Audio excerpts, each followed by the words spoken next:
Buenos días, buenos días, buenos días.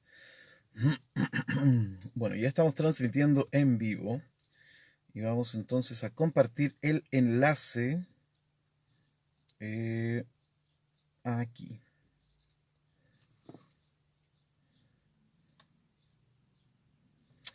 Ahí estamos. Buenos días, buenos días. Ok, perfect, perfect, perfect. Aquí tenemos el enlace. Y lo compartiremos inmediatamente con el grupo de Eclesiastés. Buenos días, estudiantes. Aquí va el enlace de la clase de ahora. Y se fue. Yo sin ella, buen día. Como siempre, usted ahí temprano a la hora exacta, lista para comenzar la clase del día de hoy. Un saludo para ti, para Luke y para Alfonso, que espero no esté castigado hoy día.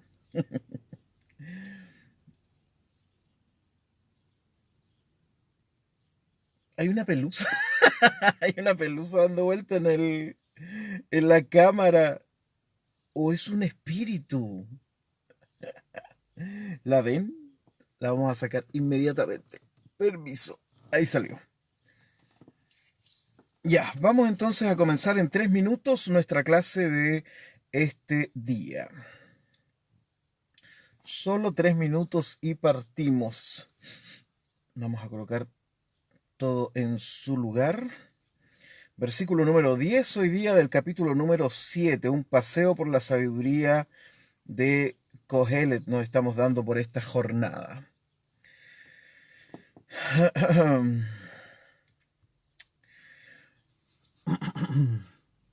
Bello día hoy en la ciudad de Valdivia.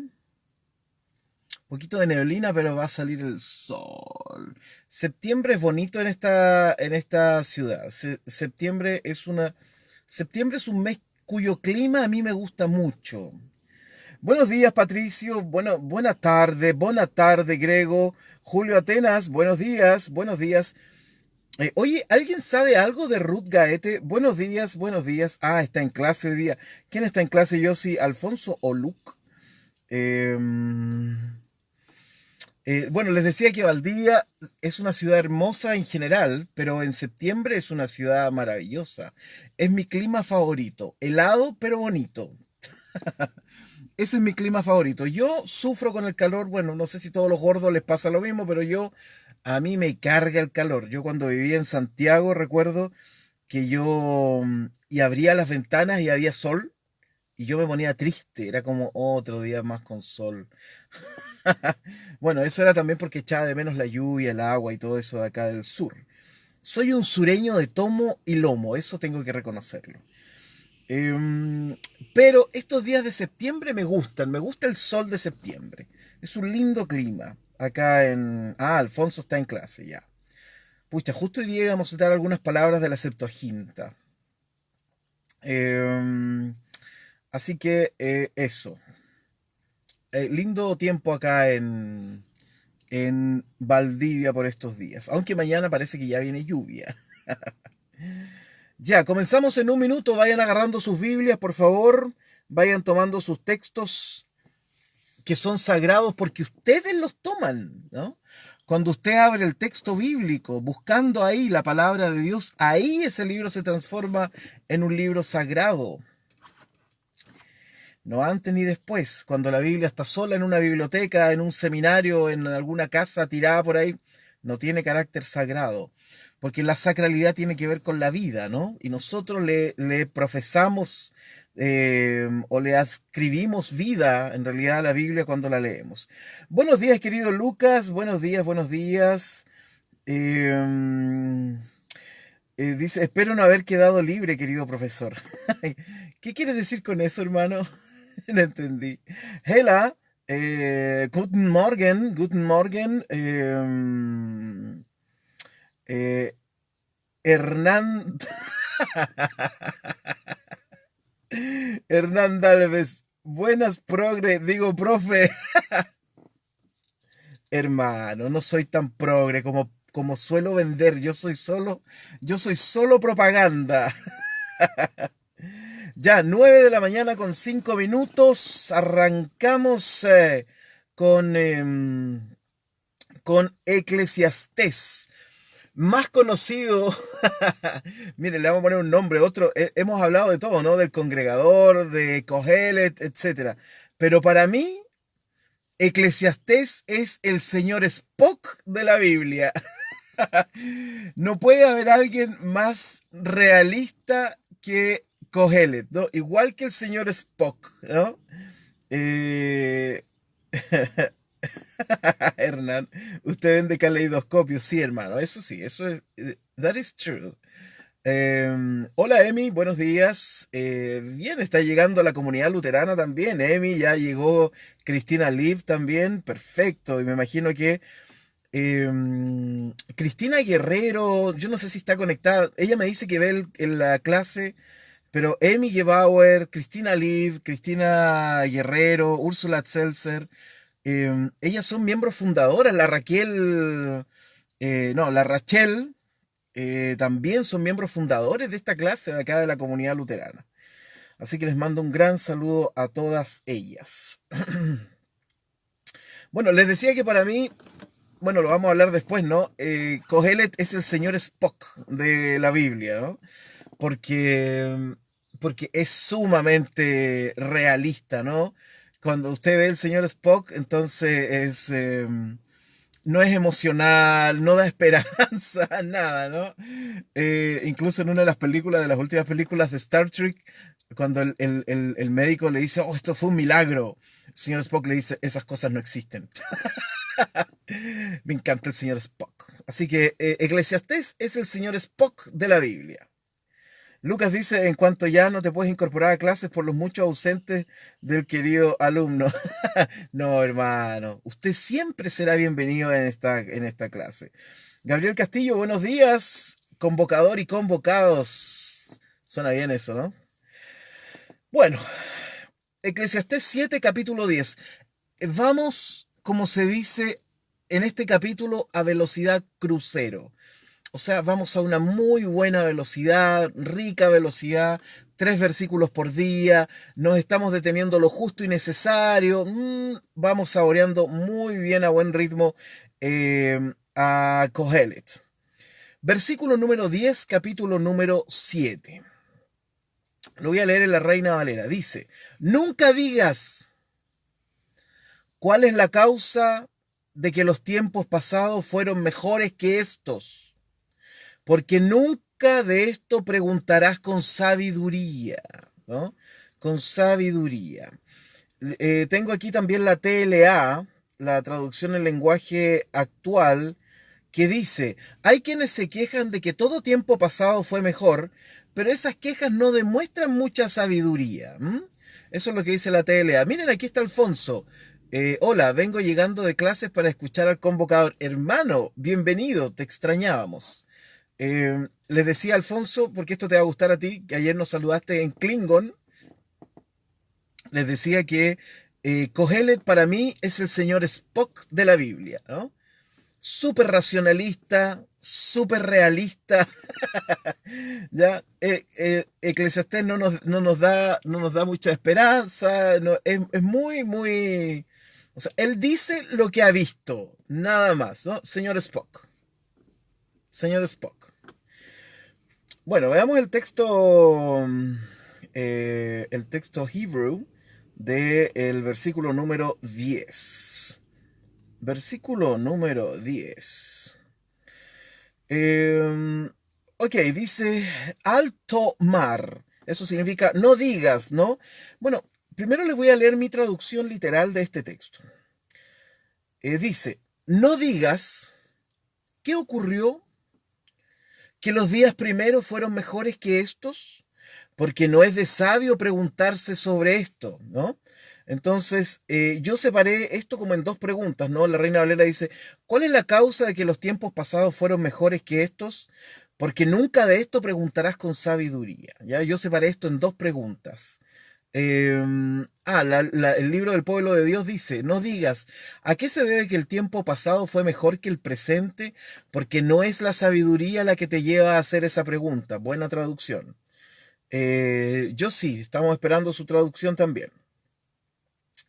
Ahora, eh, yo hice una pausa aquí, al principio, porque el texto hebreo dice, al tomar ma hayá, no, al tomar me hayá, ¿no? Y ahí hay dos pausas. Al tomar, no digas, ¿no?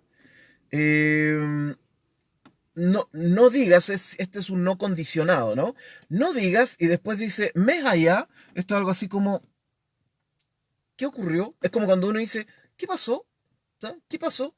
Es como una, es como que algo está ocurriendo y de pronto Cogeles dice, ¿qué pasó? ¿Qué pasó acá, no? Aquí está Josie, dice, nunca preguntes por qué todo fue mejor en el pasado. Esa pregunta no es inteligente, muy buena traducción. Entonces, Mejaya, eh, ¿qué pasó? Y después dice, Shehayamim Harishonim, ¿no?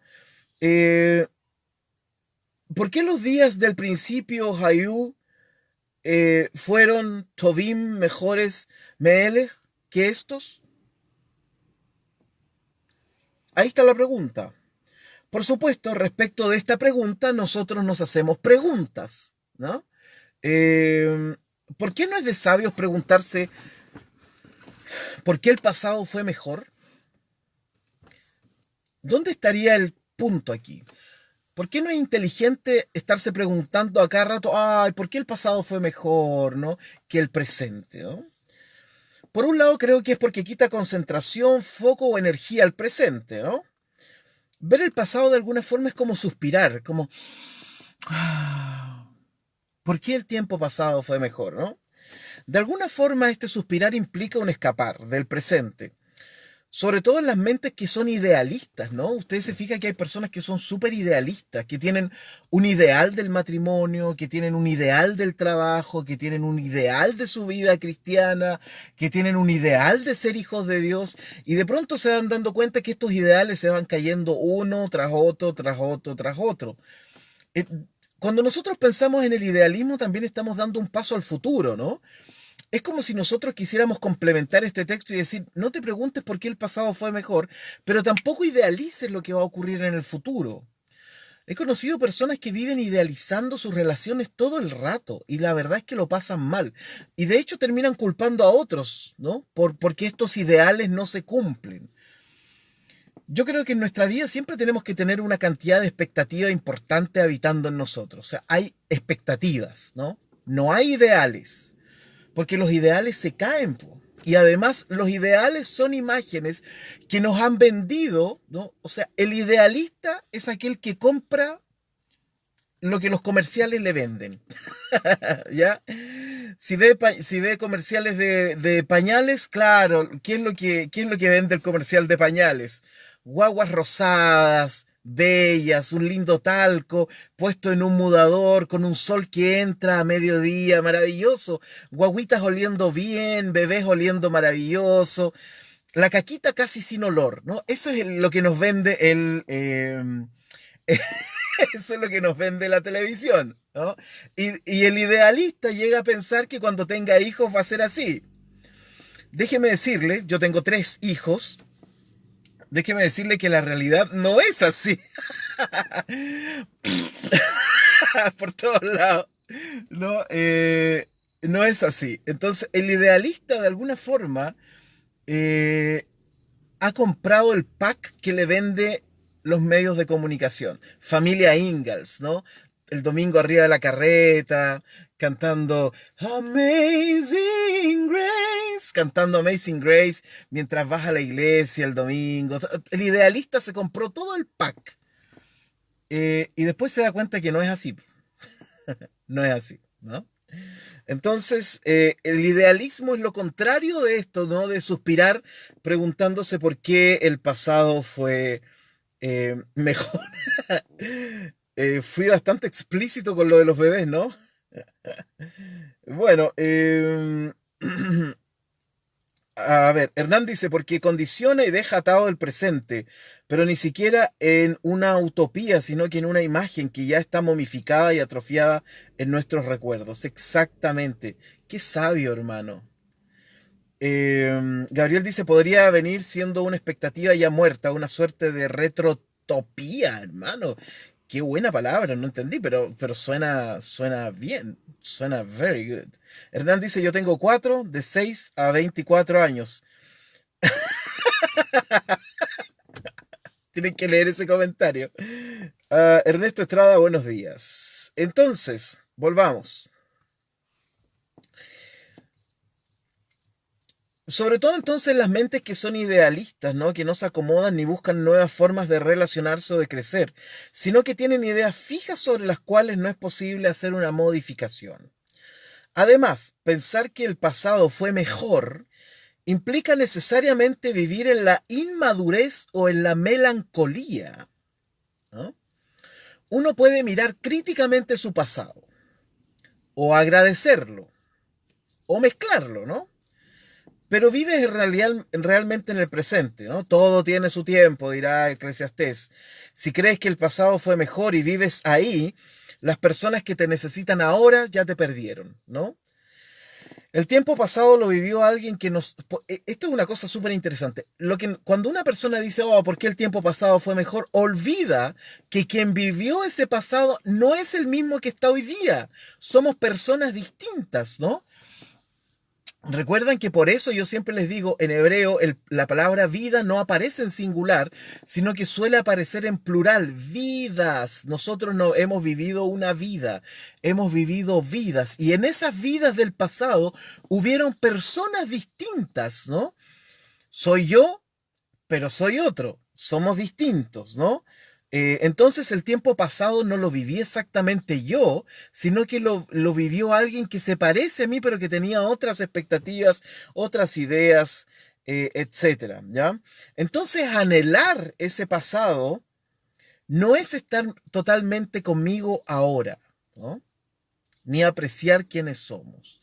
Por ejemplo, cuando yo pienso en el emir de 16, 17 años que recién llegó a la iglesia, el emir de los 19, 22 años que estaba en la iglesia, era un emir que le encantaba el culto, era un emir que disfrutaba cantar ciertas alabanzas, ¿no? Con mi Dios yo saltaré los muros, ta ta tan, ta ta tan. Habían alabanzas de guerra, ¿no? ¿Se acuerdan que hablamos de esto hace unas clases atrás? Pero uno no pensaba en eso, ¿no? Yo no decía, hoy estas alabanzas de guerra, ¿cómo voy a estar cantando siempre alabanzas belicosas, ¿no? Pero en ese tiempo no lo pensaba y lo disfrutaba un montón. Mi vida cristiana, por supuesto, era una vida, entre comillas, sanita, ¿no? Una vida, ¿cómo decirlo? Una vida inocente, ¿no? Y por supuesto que cuando veo esa vida hacia atrás, digo, wow, qué linda vida era esa vida en ese momento. No puedo ahora decir, ay, cómo quisiera volver a esa etapa. No puedo porque hoy día soy otro, ¿no? Hoy día si yo volviera a ese modelo cultico, a ese modelo teológico, lo pasaría súper mal. Porque sería un crítico, lo pasaría mal yo, lo pasaría mal la comunidad, etcétera. Entonces uno agradece ese tiempo, pero reconoce que fue otro el que lo vivió, ¿no? Hernán coloca, vivir en la inmadurez como quería vivir Adán hasta que Eva por fin dio el paso que permitió salir de la ingenuidad. Vivir del maná era una comodidad estática, exactamente, hermano, totalmente. Entonces lo que uno tiene que reconocer es que lo que vivió en el pasado se agradece, pero al mismo tiempo hay que darse cuenta que quien lo vivió no es el mismo que habita ahora, ¿no?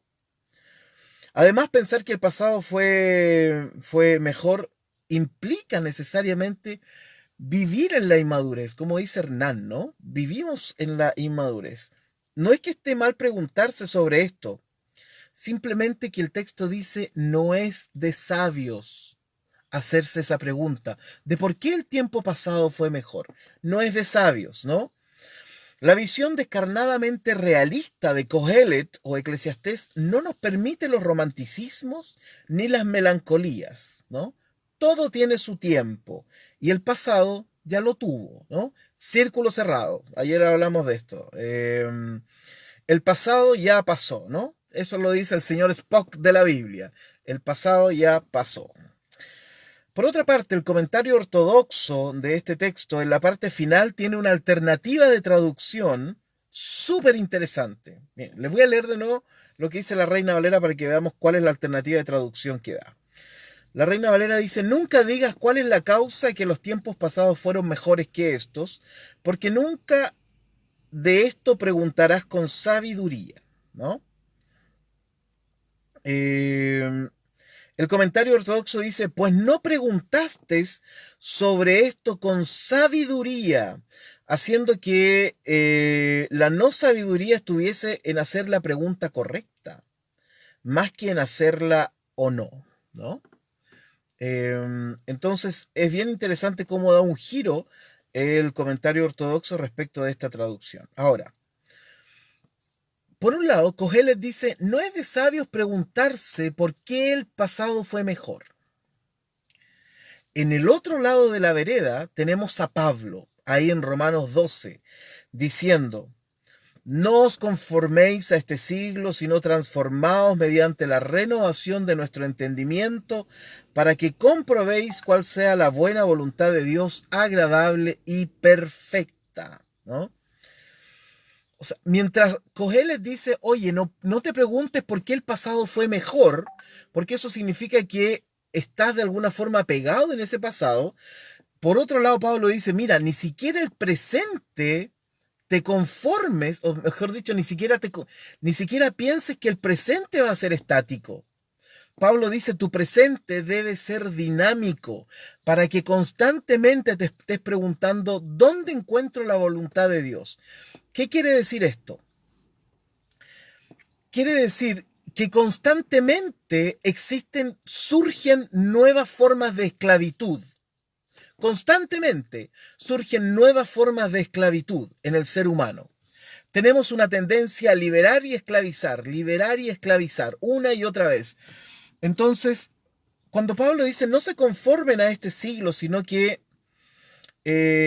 renueven su entendimiento para que comprueben la voluntad de Dios, Pablo está diciendo: constantemente van a surgir nuevas esclavitudes.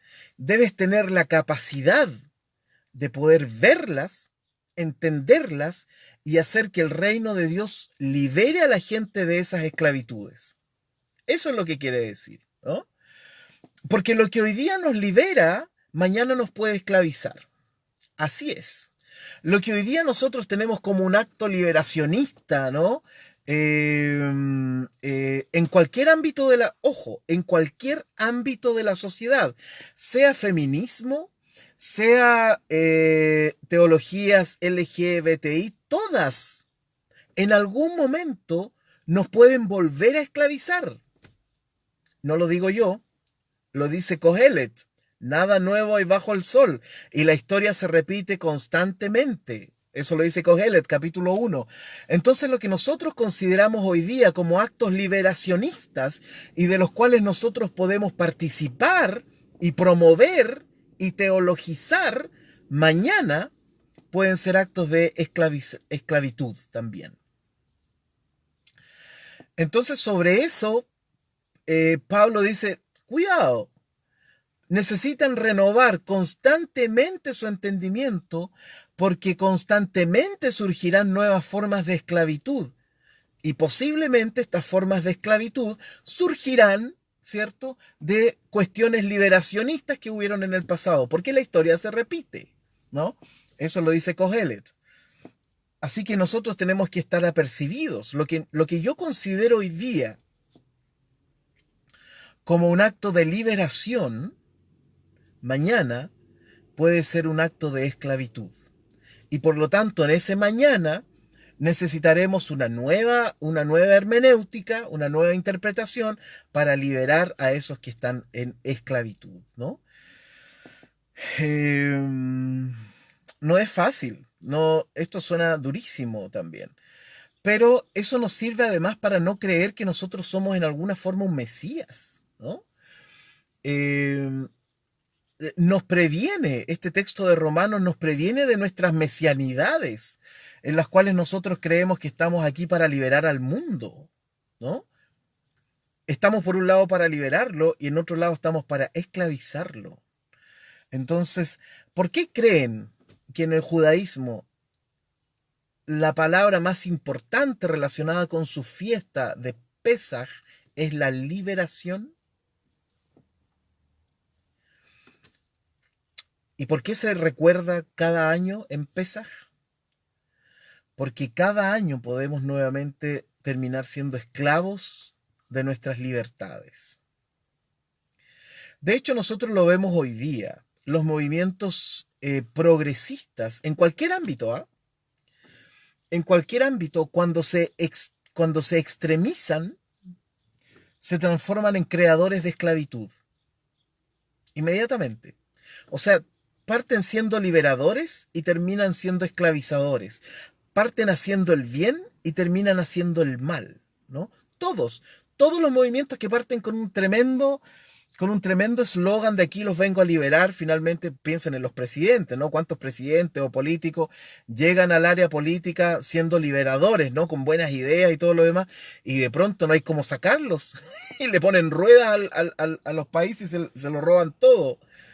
Eh, entonces, ahí nosotros tenemos que tener mucho cuidado, muchísimo cuidado, ¿no? Porque todo lo progresistas que podamos ser puede transformarse también en una fábrica creadora de esclavos en el futuro, ¿no? No sé cómo llegué a este tema, pero bueno. Por Pablo, ¿no? Porque Pablo está en una vereda distinta, ¿no? Cuando Cogeles dice, no pienses que el pasado fue mejor, y Pablo dice, mira, en realidad preocúpate de que lo que estás viviendo ahora debes transformarlo constantemente para poder liberar a otros en el futuro. Pero no debemos olvidar que no somos los Mesías, no somos el Mesías, ¿no? Solo hay un Mesías que libera y libera totalmente y completamente. ¿Ya? Nosotros liberaremos por un lado y esclavizaremos por el otro. O liberaremos a unos esclavizando a otros. Así es. Bueno, una pregunta para ustedes. Piensen en esto. Tu mente, ¿en qué espacio-tiempo vive más? ¿En el pasado, el presente o el futuro? ¿Dónde, cuando tu mente está en un estado de quietud, ¿no? Sin esforzarte en pensar, ¿dónde estás? ¿En el pasado, el presente o en el futuro? Y la otra pregunta es, ¿tienes conciencia de ello? ¿Puedes verlo con claridad? ¿Dónde está tu preocupación última, ¿no? Y les aseguro que una gran mayoría o está en el pasado o está en el futuro, pero muy pocos están en el presente, ¿no? Eh, entonces, Hernán dice, uno puede ser un idiota mal hablado, pero puede ser un imbécil si no considera la ortodoxia y el querigma. Exacto, exacto. ¿Por qué les decía que es más probable que mucha gente pasa más tiempo en el pasado y otros pasan más tiempo idealmente en el futuro? ¿Y por qué poca gente pasa tiempo en el presente? Porque la mayoría de las terapias que existen hoy día son para que la gente reconozca su presente. Por eso podemos dar cuenta, es una cuestión estadística, ¿ya? Todo lo que tiene que ver con el yoga, la meditación, el mindfulness, no sé, las distintas terapias psicológicas que existen hoy día en distintas formas, sabores y colores, todas apuntan a que tú puedas estar en el presente. Eso significa que estadísticamente el ser humano o vive en el pasado o vive en el futuro y no sabe vivir en el presente. Y por eso surgen terapias y por eso hay gente que se le paga para que nos pueda traer de vuelta al presente. ¿Ya? Nos traiga de vuelta al presente. Eso nos indica que el ser humano en general no vive el aquí y ahora.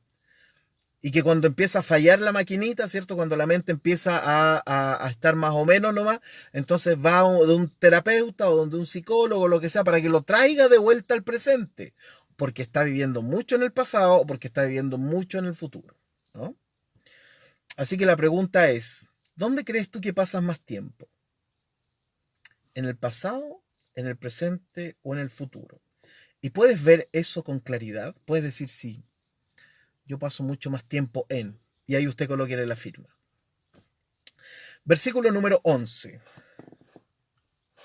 Versículo número 11. Ah, aquí está buena esta cosa. Esto sí está bueno. Turun. Como la canción, ¿no? El cristiano no puede estar. Eso es, se la saben, ¿no? Enojado. Turututun, turututun. La Reina Valera dirá en el versículo número 11. Buena es la sabiduría con propiedad. Ah, perdón. Buena es la perdón, estoy leyendo otra cosa. De vuelta, Reina Valera. Buena es la ciencia con herencia y provechosa para los que ven el sol. ¿Y qué es esto? Gracias, Yossi. Todos en este mundo deben ser sabios. Tener sabiduría es tan buena como recibir una herencia. Mira qué buena traducción. Buena, desafiante, ¿ah? Traducción. Ya, la traducción literal que hice yo de este texto dice así: buena es la sabiduría con propiedad o posesión y una ventaja para ver el sol. La verdad es que no aclara nada. Mi traducción no sirve de nada porque no aclara ni una cuestión. Entonces, pero lo primero que nos damos cuenta aquí, esto es muy sabroso, eh, antes que se nos vaya Alfonso, eh, lo primero que nos damos cuenta aquí es que la Reina Valera dice ciencia. Ciencia. Bueno, no es ciencia la palabra. Lo siento, no aparece la palabra ciencia. Lo que aparece aquí es la palabra jochma, que significa sabiduría. Ustedes ya lo saben, ya son expertos en palabras complicadas aquí del libro de Kohelet, ¿no? Dice Tová jochma im nahalá. Suena como poético, ¿no? La primera parte del versículo que la Reina Valera coloca, buena es la ciencia con herencia. En hebreo dice Tová jochma im nahalá. Nahalá. Suena como árabe, ¿no? Hernán colocó la Biblia del pueblo de Dios y dice, la sabiduría vale tanto como una herencia y es provechosa para los que ven la luz del sol. Bueno, la segunda parte es un lío, no sabemos cómo muy bien traducir, porque dice, Veyoter le roei, ¿yo? Y miren, esto se los voy a leer literal para que vean lo difícil que es. Dice, Veyoter, y una ventaja, Leroei, para ver Hashemesh, el sol. ¿Cómo? ¿Qué? Y una ventaja para ver el sol, ¿no? Entonces, en ese sentido, Reina Valera lo hace muy bien porque lo hace muy literal. Y provechosa para los que ven el sol. ¡Pup! Ahí está. Ahora bien, lo que sí tenemos claro es que la Reina Valera traduce Jochma como ciencia, pero Jochma es sabiduría. Después vamos a decir por qué no es ciencia, ¿no? La Vulgata Latina, de hecho, dice sapiencia. ¿Ah? La Vulgata Latina dice sapiencia y el griego dirá uno de los nombres más lindos que hay, Sofía, ¿no? ¿Usted sabía que Sofía significa sabiduría? Así es, así es. Dice Sofía, efectivamente. Entonces, no es ciencia, la Vulgata dice sapiencia y el griego dirá Sofía, ¿no? Ahora, yo hubiera preferido, para darle algún sentido a este texto, que en vez de que dijera solo sol, dijera Tahat Hashemesh, debajo del sol. Entonces yo hubiera dicho, entonces es provechosa para ver debajo del sol, ¿no? Es decir, para mirar el mundo. Pero no dice eso. De hecho, busqué en la edición crítica por si había algún manuscrito que dijera, no encontré nada. Entonces no puedo acomodar la Biblia a que diga lo que yo quiero decir, ¿no? Ahora, la TLA va a decir, en esta vida ser sabio es bueno, Eh, pero ser sabio y rico es mejor. Ah, ser sabio y rico.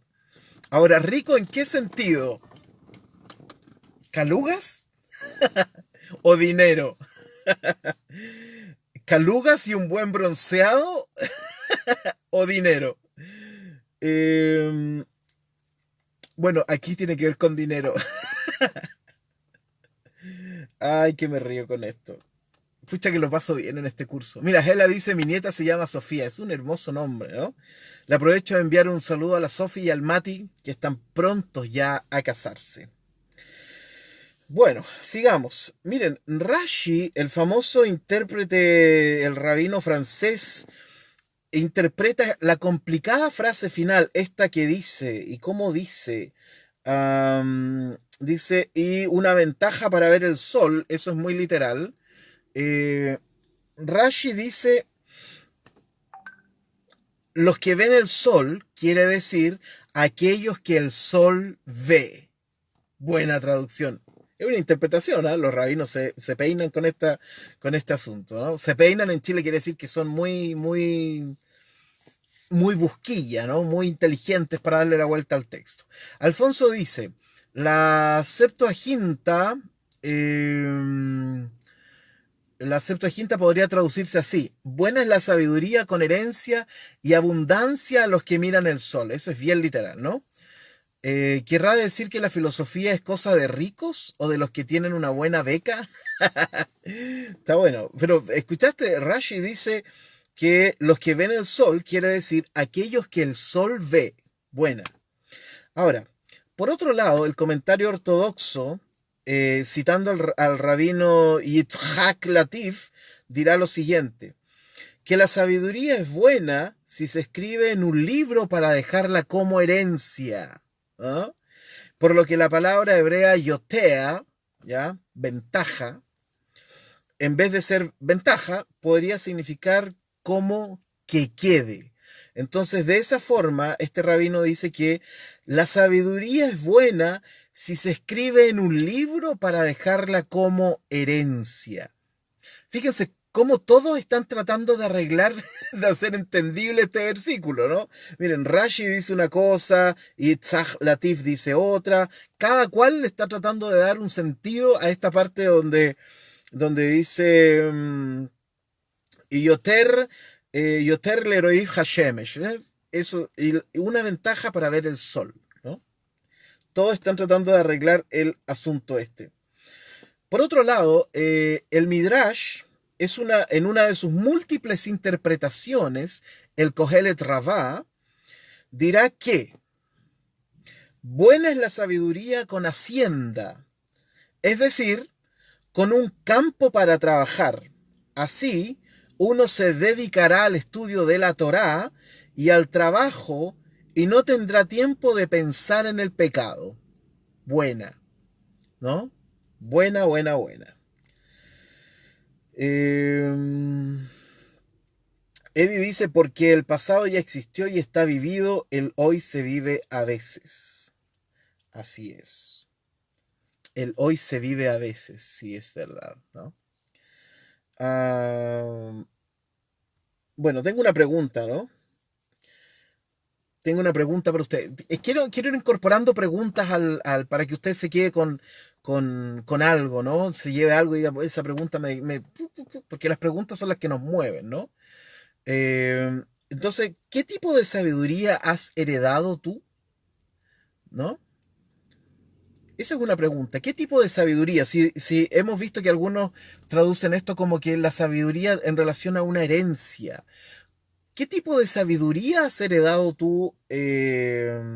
Porque todos heredamos algo, ¿no? ¿Has heredado algún tipo de sabiduría? Hernán dice, ni trabajo ni nada, yo quiero pecar. Eres un loquillo, hermano. Ya, vamos finalmente al versículo número 12. Versículo número 12. Aquí tenemos harto huesito que roer. Eh, la Reina Valera dice, porque escudo es la ciencia y escudo es el dinero, mas la sabiduría excede en que da vida a sus poseedores. Yo traduje literalmente esto así. Porque como sombra es la sabiduría y como sombra es el dinero. Pero el conocimiento da ventaja mientras que la sabiduría vivifica. Usted se estará preguntando, ¿y por qué tradujiste sombra? Les digo al tiro, aprovecho de saludar a Celeste, dice buenas noches, me quedé redormida.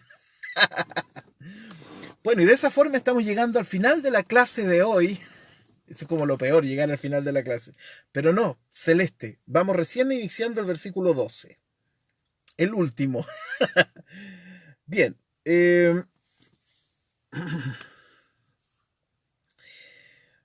Vamos por parte. Vamos por parte. Hernán colocó la traducción del libro del pueblo de Dios. Porque estar a la sombra de la sabiduría es como estar a la sombra del dinero. Y la ventaja de la ciencia es que la sabiduría hace vivir al que la posee.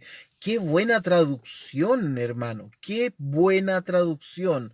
Estar a la sombra de. Suena mucho mejor que porque como sombra es la sabiduría. Esto es una pasada, hermano. Es una pasada. Qué buena traducción. Gracias por eso. Ya, vamos por parte. Aquí está. Otra traducción. Mejor es la sabiduría que el dinero. La ventaja de la sabiduría es que conserva la vida de las personas. Ahora, si yo les pregunto a ustedes, ¿qué quieren? ¿Dinero o sabiduría?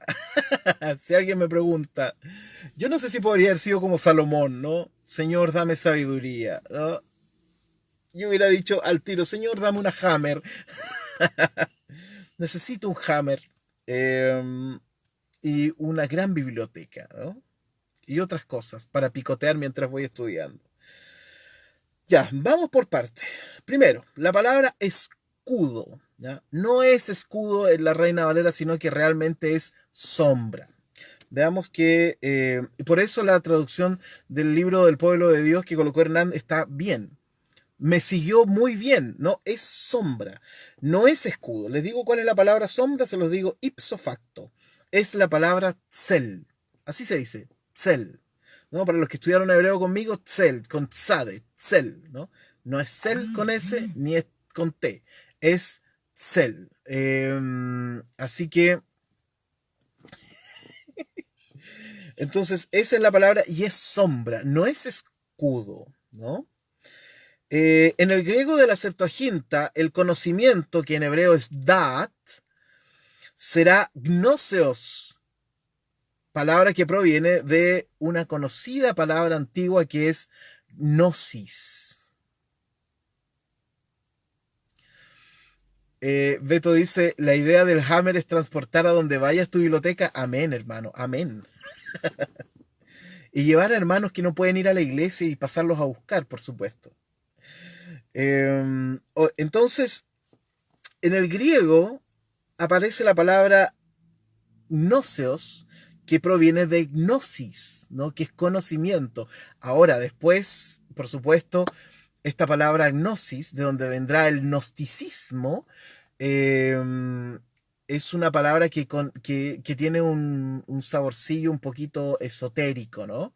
Ya en el tiempo del cristianismo primitivo existirán los movimientos gnósticos, ¿no? Que son movimientos que dirán que tienen una sabiduría oculta, que tú no encuentras por aquí y por allá, sino que tú eres elegido, ¿cierto?, para participar y conocer esta sabiduría oculta. De ahí emanará, por ejemplo, el Evangelio de Judas, ¿no? Entonces, el Evangelio de Judas, escrito por el movimiento gnóstico, ¿no? El movimiento de la gnosis, de este conocimiento oculto, ¿no? Pero aquí en griego, en el fondo, está más relacionado con algo como ciencia, ¿no? Entonces, por otro lado, en latín la traducción será erudición. Veamos. Eruditio, claro, ¿ya? Eruditio, y en griego será gnoseos, ¿cierto? que proviene de gnosis, mientras que en hebreo será da'at. Entonces, y esto es ciencia, ¿no? Ciencia, da'at en hebreo, erudición en latín, gnoseos en griego, todo esto tiene esta idea. La Biblia de nuestro pueblo colocó a Alfonso: la sabiduría protege, lo mismo que el dinero, pero aventaja la posesión de sabiduría porque da vida a su dueño. Qué buena traducción. Gracias, Alfonso. Ahora bien, Yuneman también dice sombra, ojo. Y la traducción del comentario ortodoxo también dice sombra, ¿no? Ahora, curiosamente, la JPS, la Jewish Publication Society, la Biblia de ellos, en su traducción dice la palabra shelter. Shelter.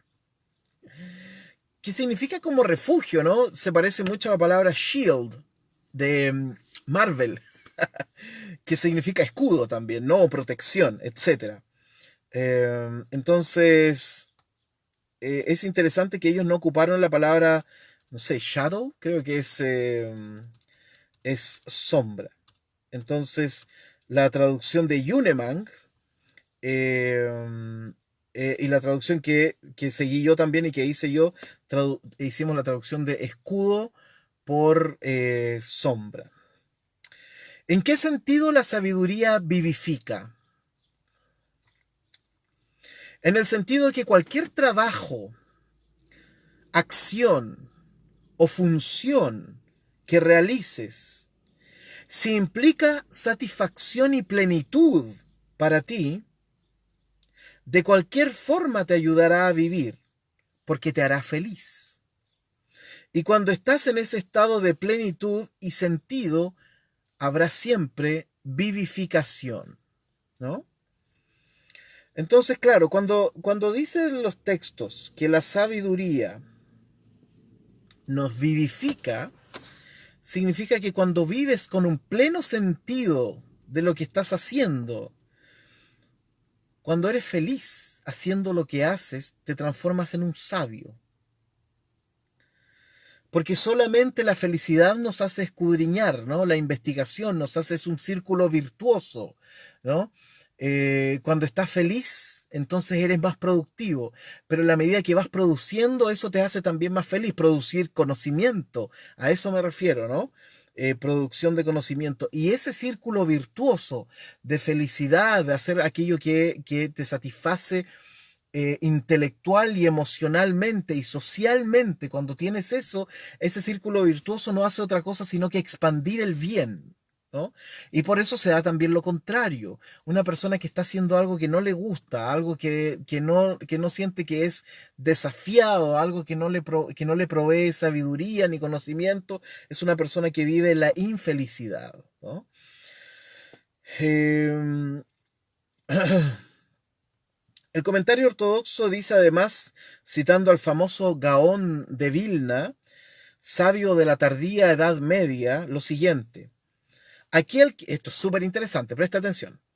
Aquel que no puede estudiar Torá, pero apoya económicamente a otros para que se dediquen a ella, tendrá una recompensa como el mismo que estudia. Interesante. Antes de ir a eso, quiero leer lo que colocó Alfonso.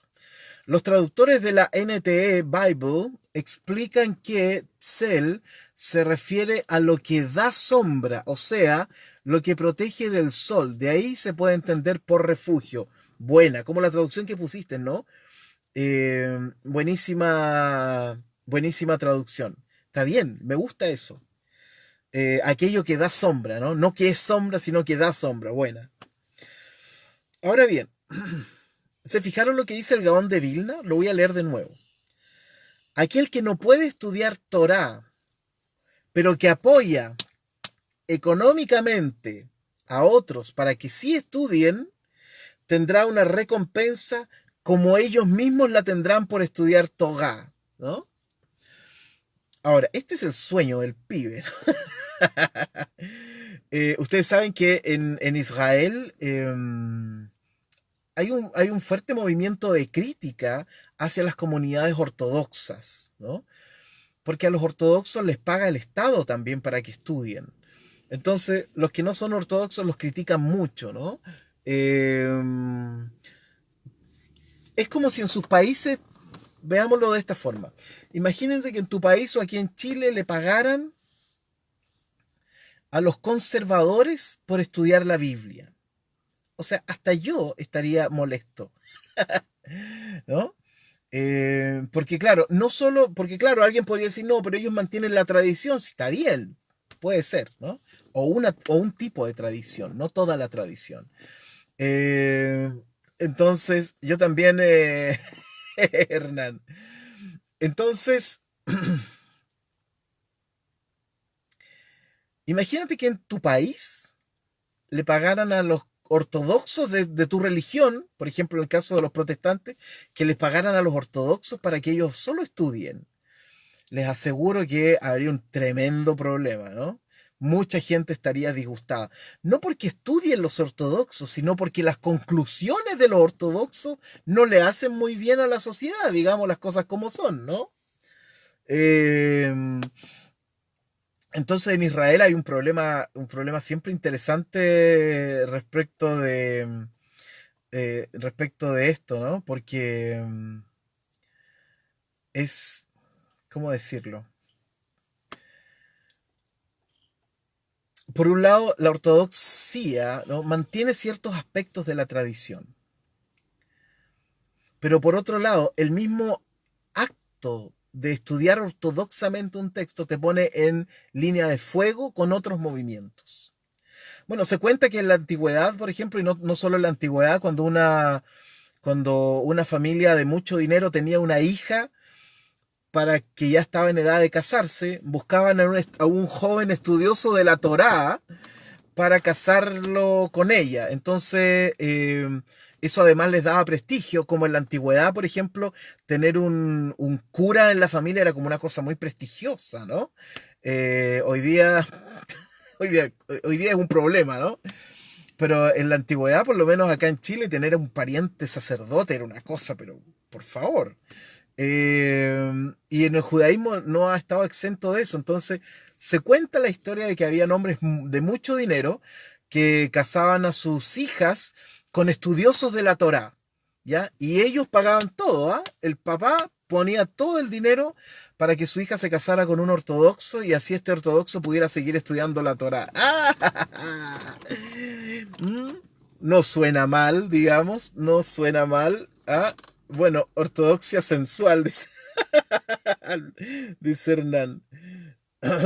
Em, a ver, quiero ver algunos comentarios que han ido colocando acá. Habría muchos ortodoxos, dice Beto Bles. Hasta yo me hago ortodoxo.